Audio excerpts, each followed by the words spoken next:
আসসালামু আলাইকুম। পঞ্চম শ্রেণীর গণিত বই নিয়ে তোমাদের সাথে ধারাবাহিকভাবে আলোচনা করছিলাম। তার ধারাবাহিকতা এখন তোমাদেরকে গণিত বইয়ের 38 নম্বর পৃষ্ঠা থেকে আলোচনা দিব। আমরা ধারাবাহিকভাবে এই টপিকগুলো দেখছি। প্রথমেই আমাদের আছে 4 দ্বারা বিভাজ্য সংখ্যা খুঁজি, মানে 4 দ্বারা ভাগ করা যাবে এমন সংখ্যা আমরা খুঁজবো। 4 দ্বারা বিভাজ্য সংখ্যা হতে পারে 4, 8, 12, 16, 20, 24, 28 সেভাবে, কারণ সেগুলোকে 4 দ্বারা ভাগ করা যাবে। তাহলে এখানে দেখো, এই যে সংখ্যাটা আসলে 4 দ্বারা ভাগ যায় কিনা সেটার উপর ভিত্তি করে আমরা বুঝবো এটা 4 দ্বারা বিভাজ্য হবে কিনা। 125কে যখন 4 দ্বারা ভাগ করা হয় কত আসে? 31, এবং অবশিষ্ট থাকে 1। তাহলে এটা 4 দ্বারা বিভাজ্য নয়, কারণ অবশিষ্ট থেকে যাচ্ছে। 312কে যদি 4 দ্বারা ভাগ করা হয়, এখানের মধ্যে থাকে কত? 78। তাহলে আমরা যদি এটা একটু দেখি, 312 ভাগ 4, তাহলে আসতেছে 78, এবং ভাগশেষ কিছু নাই। তাহলে এটা 4 দ্বারা বিভাজ্য। তাহলে এটা কি হবে? বিভাজ্য হবে, বিভাজ্য। তাহলে এটা 4 দ্বারা বিভাজ্য। এরপরে আছে 464কে 4 দ্বারা ভাগ করলে। তো আমরা যদি দেখি, 464 ভাগ 4, 116। কত? 116। তাহলে এখানে হবে 116। অবশিষ্ট থাকবে কত? 0। তাহলে এটা 4 দ্বারা বিভাজ্য হবে, বিভাজ্য। এরপরে আছে 506, 506 ভাগ 4। তাহলে দেখো দশমিক আসতেছে, তাহলে দশমিকে আসলে এটা কি হবে না? বিভাজ্য হবে না, মনে রাখবে। তাহলে এখানে হলো যে 126, আর বাকি কত থেকে যাচ্ছে? আমরা যদি 126কে গুণ করি, 126 গুণ 4, তাহলে কত? 504, কিন্তু এখানে 506, তাহলে অবশিষ্ট থাকতেছে 2। তাহলে এটা বিভাজ্য নয়। তোমরা বিভাজ্য লিখে দিবা, পাশে 9 লিখে দিবা, তাহলে এটা বিভাজ্য নয়। এভাবে করে লিখবে, আমি পুরোটা লিখছি না আর কি। 600কে দিয়ে যদি 4 ভাগ করা হয়, তাহলে 600 ভাগ 4, 150। তাহলে কত হবে? 150 হবে, এবং অবশিষ্ট কিছুই থাকবে না, অবশিষ্ট কিছুই থাকবে না। তাহলে এটা হলো বিভাজ্য। এটা কি হবে? বিভাজ্য হবে। তাহলে এখানে দেখো, আমাদেরকে বললো আর কি যে এখানে 4 দ্বারা কোনো একটা সংখ্যাকে যদি ভাগ করা হয়, তাহলে এটা কিভাবে করে করতে হবে। যেমন ধরো, এখানে আছে 53,940। 4 দ্বারা যদি প্রথমে ভাগ করি, 4 একে 4, এখানে 1 বসালাম, 4 একে 4, আর বাকি থাকতেছে 1। তো 1 তো 4 দিয়ে ভাগ যাবে না, 3 নামালাম, 3। তাহলে 3 4 12, 12 এখানে লিখলাম। 12 থেকে 3 থেকে 2 গেলে আর থাকে 1, 1 থেকে 1 গেলে তো 0। তাহলে এখানে 1, এবং এখানে 9টা এখানে নামালাম।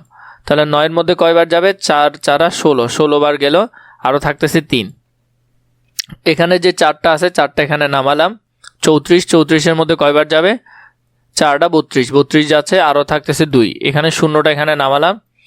2 4 20-এর মধ্যে কয়বার যাবে? 5 বার যাবে, তাহলে 4 5 20। তো এইভাবে কত আসলো? 0 আসলো। এটার ভাগ শেষ হলো 0। এটার ক্ষেত্রে দেখো, এখানে কত আসছে? 1 আসছে। এখানে আমাদেরকে ওরা কি বললো? যে সমস্ত সংখ্যার একক ও দশক স্থানে দুটি অঙ্কই 0 অথবা একক ও দশক স্থানের অঙ্ক দ্বারা গঠিত সংখ্যা 4 দ্বারা বিভাজ্য, সেই সমস্ত সংখ্যাকে 4 দ্বারা বিভাজ্য বলে। মোট কথা তোমরা যদি মনে রাখবে যে তুমি ভাগ করার পর যদি ভাগশেষ 0 আসে, কত আসে? 0 আসে, তাহলে সেটা হবে কি? 4 দ্বারা বিভাজ্য। তাহলে সেটা হবে 4 দ্বারা বিভাজ্য। এখানে আমাদেরকে একে বললো নিচের সংখ্যাগুলো ছকের শিরোনাম অনুযায়ী পূরণ করি। তো ছকের শিরোনাম অনুযায়ী আমরা পূরণ করব, কোনটা 3 দ্বারা বিভাজ্য সংখ্যা, কোনটা 4 দ্বারা বিভাজ্য, কোনটা 3 ও 4 দুইটাই দ্বারাই বিভাজ্য। এই যে এখানের মধ্যে যেগুলো আছে, এগুলো আমরা খুবই সহজে বের করতে পারবো। 3 দ্বারা বিভাজ্য সংখ্যা আগে বের করতে হবে।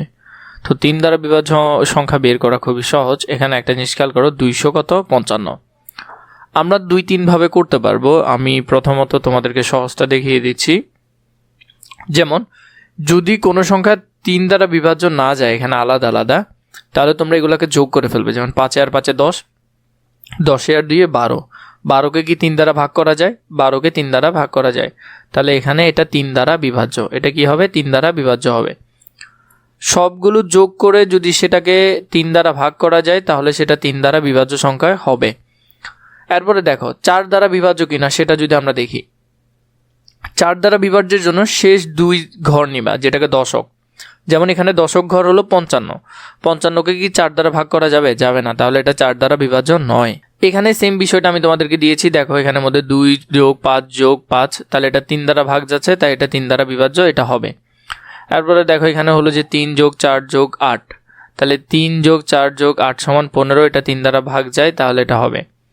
এরপর দেখো 5 যোগ 4 যোগ 2 7, তাহলে 5 যোগ 4 যোগ 2 যোগ 7 সমান 18, এটা 3 দ্বারা ভাগ যায়, তাহলে এটাও হবে। তাহলে প্রথম যে তিনটা দেখলে সেটা হবে। এরপর হলো যে 6 যোগ 8 যোগ 7, তাহলে 6 যোগ 8 যোগ 0 সমান 21, সেটাও 3 দ্বারা ভাগ যাবে।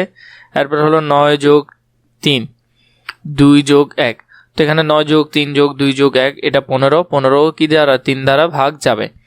এরপরে এগুলো যদি যোগ করো 5 যোগ 3 যোগ 2 যোগ 1, তাহলে 13 কিন্তু 3 দ্বারা ভাগ যাবে না, তাহলে এটা 3 দ্বারা বিভাজ্য নয়। প্রথমে এগুলো যেগুলো আছে এগুলো সবগুলোই 3 দ্বারা বিভাজ্য সংখ্যা, তাহলে তুমি এখানে চাইলে লিখে দিতে পারো এটাও 3 দ্বারা বিভাজ্য, এটাও 3 দ্বারা, এটাও 3 দ্বারা, এটাও 3 দ্বারা, কিন্তু এটা 3 দ্বারা বিভাজ্য নয়। এরপরে দেখো এই সংখ্যাটা, এটা যদি আমরা সবগুলো যোগ করি তাহলে 6 যোগ 8 যোগ 4 যোগ 3 যোগ 0 যোগ 0, তাহলে 21 কিন্তু 3 দ্বারা ভাগ যাবে, তাহলে এটা 3 দ্বারা বিভাজ্য। এরপরে যে সংখ্যাটা আছে এটাও 3 দ্বারা বিভাজ্য, কারণ 9 যোগ 2 যোগ 3 যোগ 5 যোগ 2, সবগুলো সংখ্যা আমরা যোগ করব, যদি মনে হয় যে 3 দ্বারা ভাগ যাচ্ছে তাহলে এটা 3 দ্বারা বিভাজ্য। তাহলে এখানের মধ্যে যদি দেখি আমরা, যেমন 8 যোগ 7 যোগ 9 যোগ 4 যোগ 2, এটা 30, তার মানে 3 দ্বারা বিভাজ্য। এটা 12 3 দ্বারা বিভাজ্য। তাহলে 3 দ্বারা বিভাজ্য সবগুলো সংখ্যা আমি তোমাদেরকে এখানে একসাথে লিখে দিয়েছি। এটা তোমরা কি করবে, এটা এখানে যে খালি বক্স আছে খালি বক্সের মধ্যে সুন্দর করে সবগুলো লিখে ফেলবে। তাহলে এগুলো হলো যে সবগুলো 3 দ্বারা বিভাজ্য সংখ্যা। তো এরপর আমরা যেটা দেখলাম 4 দ্বারা কোনগুলো ভাগ যায়, আমরা 4 দ্বারা দেখব। 4 দ্বারার জন্য দশকটা দেখবে, যেমন শেষে 55কে কি 4 দ্বারা ভাগ করা যাবে? যাবে না, তাহলে এটা 4 দ্বারা বিভাজ্য নয়। এবার দেখো 08, 8কে কি 4 দ্বারা ভাগ যাবে? যাবে, তাহলে এটা হবে। এরপর দেখো এখানে শেষে 27কে ভাগ করা যাবে না, তাহলে এটা 4 দ্বারা বিভাজ্য হবে না। 70কে কি 4 দ্বারা ভাগ করা যাবে? এরপরে যদি দেখো এখানের মধ্যে শেষে হলো 21 4 দ্বারা ভাগ যাবে না, তাহলে এটা 4 দ্বারা বিভাজ্য নয়। এরপরে এটা হলো যে 12কে 4 দ্বারা ভাগ যাবে, তাহলে এটা 4 দ্বারা বিভাজ্য। এবার দেখো শেষে 00, এটা 4 দ্বারা ভাগ করা যাবে, তাহলে এটা 4 দ্বারা বিভাজ্য হবে। তাও আমরা যদি একটু দেখে নিই যেমন কত আছে, তাহলে দেখো এটা 4 দ্বারা ভাগ করা যাচ্ছে, তাহলে এটাও 4 দ্বারা বিভাজ্য হবে। এটা 4 দ্বারা বিভাজ্য হবে না, কারণ 2কে 4 দিয়ে ভাগ করা যাবে না। শেষে 20 আছে, 20কে 4 দ্বারা ভাগ করা যাবে। শেষে 0 আছে, 0কেও 4 দ্বারা ভাগ করা যাবে। তাহলে 4 দ্বারা বিভাজ্য সংখ্যাগুলো এখানে তোমাদেরকে সবগুলো লিখে দিলাম, এখান থেকে সুন্দর করে দেখে এই বক্সে লিখে ফেলবে। এরপর দেখো 3 ও 4 দ্বারা ভাগ করা যায় এমন সংখ্যা এখানে দেওয়া আছে, যেটা 3 এবং 4 উভয়টা দ্বারা ভাগ করা যায়। যেমন ওইভাবে করে আগের নিয়মে দেখলেই হবে 3 এবং 4 দ্বারা ভাগ করা যায় কোনগুলো। তাহলে এখানের মধ্যে যেগুলো লেখা আছে এগুলো হলো 3 এবং 4 দুটোটা দিয়েই বিভাজ্য হবে।